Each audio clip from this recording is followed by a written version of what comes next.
Hello students, आपका बहुत बहुत स्वागत है मेरे यूट्यूब चैनल मुतकल बायोलॉजी में। आज की वीडियो में हम बात करेंगे फाइलम आर्थ्रोपोडा के बारे में। इससे पहले हमने फाइलम एनेलिडा कंप्लीट कर लिया, ठीक है।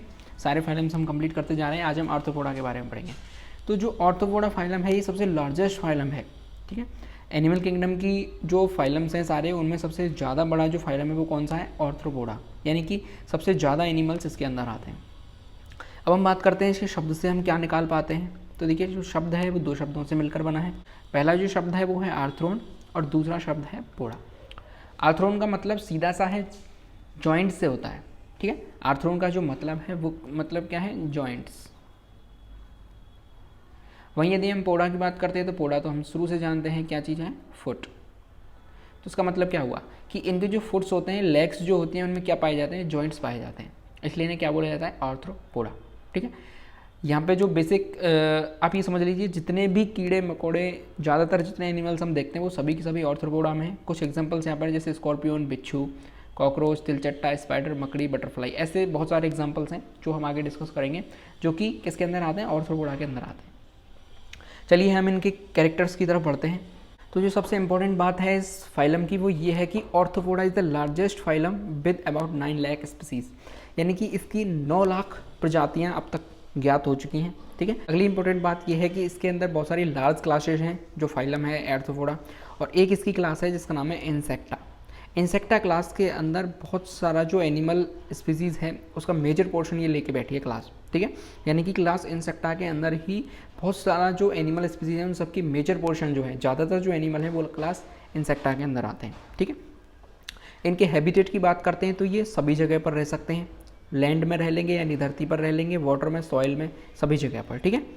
अगली हम बात करते हैं इनकी बॉडी की। तो बॉडी इनकी ट्रिप्लोब्लास्टी होगी, यानी कि बॉडी की 3 लेयर्स होंगी। सेगमेंटेड बॉडी होगी, ठीक है, यानी कि बॉडी में खंड पाए जाएंगे, सेगमेंट्स पाए जाएंगे। और सिमेट्री कैसी होगी इनकी? बाइलेटरली सिमेट्रिकल होंगे ये, ठीक है। आगे हम इनके लेवल ऑफ ऑर्गेनाइजेशन की बात करते हैं तो इनके पास कौन सा लेवल है? ऑर्गन सिस्टम लेवल का ऑर्गेनाइजेशन है। बॉडी की यदि बात करते हैं तो बॉडी इनकी 3 पार्ट्स में डिवाइड होती है, हेड, थोरैक्स और एब्डोमेन, सिर, बक्ष और उदर, ठीक है। 3 पार्ट्स में इनकी बॉडी डिवाइड होती है। और कभी कभी क्या होता है कि जो सिर वाला पोर्शन है और थोरैक्स वाला जो पोर्शन है दोनों जुड़ जाते हैं और जुड़कर एक सेफेलोथोरैक्स बनाते हैं, ठीक है। एक बनाते हैं, जैसे हिंदी में बोलते हैं शिरोबक्ष। आगे हम बढ़ते हैं। इनकी बॉडी में जॉइंटेड अपेंडिसेस पाए जाते हैं, यानी कि इनके जो लिम्स हैं वो जॉइंटेड पाए जाएंगे, लेग्स हैं उनमें जॉइंट पाए जाएंगे, जो कि किस में हेल्प करते हैं? इनकी लोकोमोशन में हेल्प करते हैं। इनकी बॉडी के अंदर कैविटी पाई जाएगी, वो कैविटी किससे भरी हुई होगी? ब्लड से फिल्ड होगी वो कैविटी, इसलिए उस कैविटी को क्या बोलेंगे? Haemocoel cavity. अगर इनके ब्लड के कलर की बात करें तो इनका ब्लड कैसा होगा? व्हाइट कलर का इनका ब्लड होता है, क्योंकि इनमें हीमोग्लोबिन नहीं पाया जाता। यदि हम इनके बाह्य कंकाल एक्सोस्केलेटन की बात करते हैं तो वो हार्ड होता है। क्यों? क्योंकि वो किससे बना होता है? वो काइटिन से मिलकर बना हुआ होता है। एक काइटिन एक हार्ड सब्सटेंस है, ठीक है। यदि हम इनके डाइजेस्टिव सिस्टम की बात करते हैं तो वो कंप्लीट प्रकार का डाइजेस्टिव सिस्टम है, जिसमें माउथ और एनस दोनों अपोजिट साइड्स पर होते हैं बॉडी की पे, ठीक है। यानी आगे की तरफ माउथ होगा तो पीछे की तरफ एनस होगा। हम इनके रेस्पिरेशन की बात करते हैं तो चूंकि ये सभी जगह पर रह सकते हैं, पानी के अंदर, धरती पर भी रह सकते हैं, तो इसलिए इनकी जो रेस्पिरेशन है उसके लिए अलग अलग प्रकार की चीज़ें पाई जाती हैं। तो देखिए, जो एक्वेटिक एनिमल्स हैं वो कैसे जनन करते हैं? गिल्स से, ठीक है।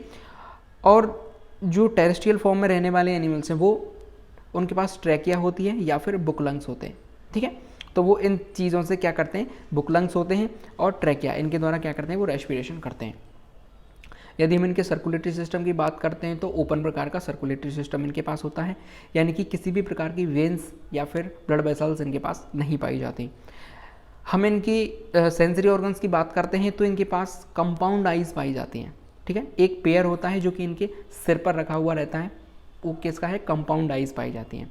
और कुछ और sensory organs like hairs, antennae, simple and compound eyes, auditory organs and statocyst, ठीक है। यानी कि हेयर्स पाए जाएंगे इनकी बॉडी पर जो कि एक सेंसरी ऑर्गन्स का ही काम करते हैं।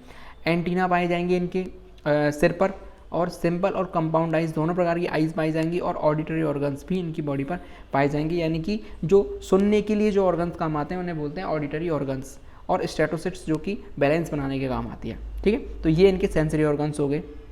हम इनके नर्वस सिस्टम की बात करते हैं तो इनका नर्वस सिस्टम वेल डेवलप्ड होता है, सेंट्रल नर्वस सिस्टम, ठीक है। अब हम बात करते हैं टेरेस्ट्रियल ऑर्थ्रोपोड्स की। तो जो टेरेस्ट्रियल ऑर्थ्रोपोड्स हैं वो जो एक्सक्रीट करते हैं, यानी एक्सक्रीशन सिस्टम जो होगा, तो उनके पास एक्सक्रीशन के लिए मेलपीजियन टिब्यूल्स पाई जाएंगी, यानी मेलपीजी नलिकाएं।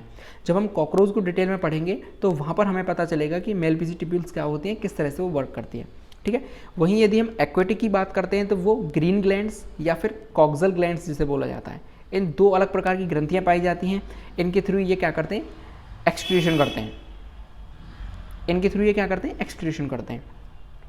यदि हम इनके सेक्सुअलिटी की बात करते हैं तो ये यूनिसेक्सुअल होते हैं, यानी एकलिंगी होते हैं, और फर्टिलाइजेशन इनका एक्सटर्नल भी हो सकता है और इंटरनल भी हो सकता है। आगे हम बढ़ते हैं इनकी डेवलपमेंट की। तो यदि ये मोनोसियस होंगे तो डेवलपमेंट कैसा होगा, डायरेक्ट प्रकार का डेवलपमेंट होगा, और यदि ये डायोसियस होंगे तो डेवलपमेंट कैसा होगा, इनका इनडायरेक्ट प्रकार का डेवलपमेंट होगा।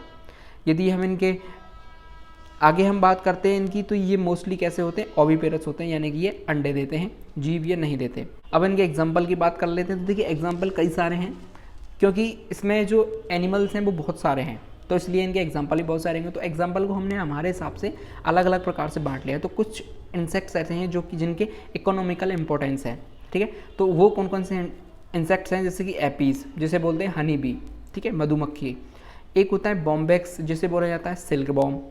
एक होता है लेसिफर या फिर लैक इंसेक्ट। तो जो हनी बी है उससे हम शहद एकत्रित करते हैं, ठीक है, तो वो शहद हमें देती है, तो ये एक इकोनॉमिकल इंपॉर्टेंस हो गई उसकी।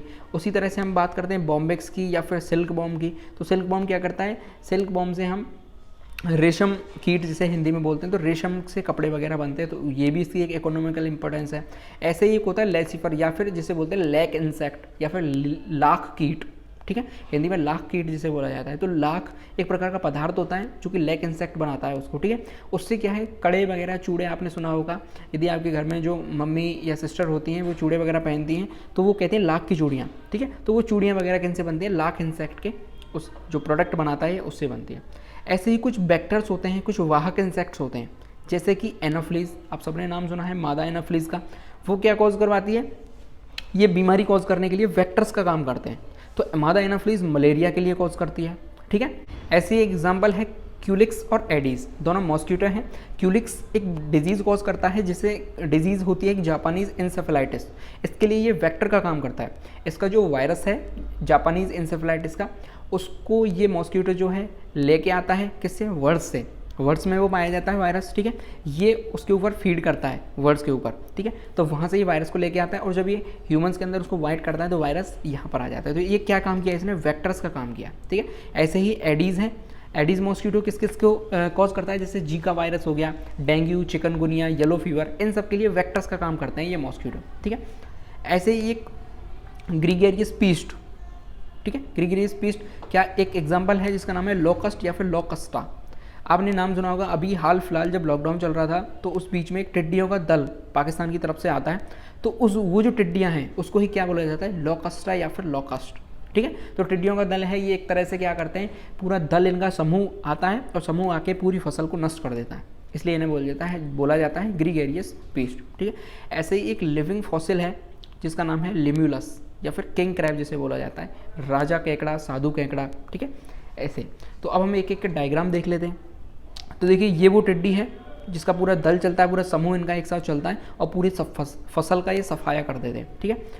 ऐसे ही ये सिल्क बॉम्ब है, तो ये सिल्क बॉम्ब है बॉम्बेक्स जिसे हम बोलते हैं, और ये उसका कैटरपिलर वाली जो फॉर्म है, लार्वा फॉर्म कह लीजिए या फिर कैटरपिलर फॉर्म कह लीजिए, किसकी, बॉम्बेक्स की। ये साधु केकड़ा है, किंग क्रैब जिसे बोला जाता है, ठीक है,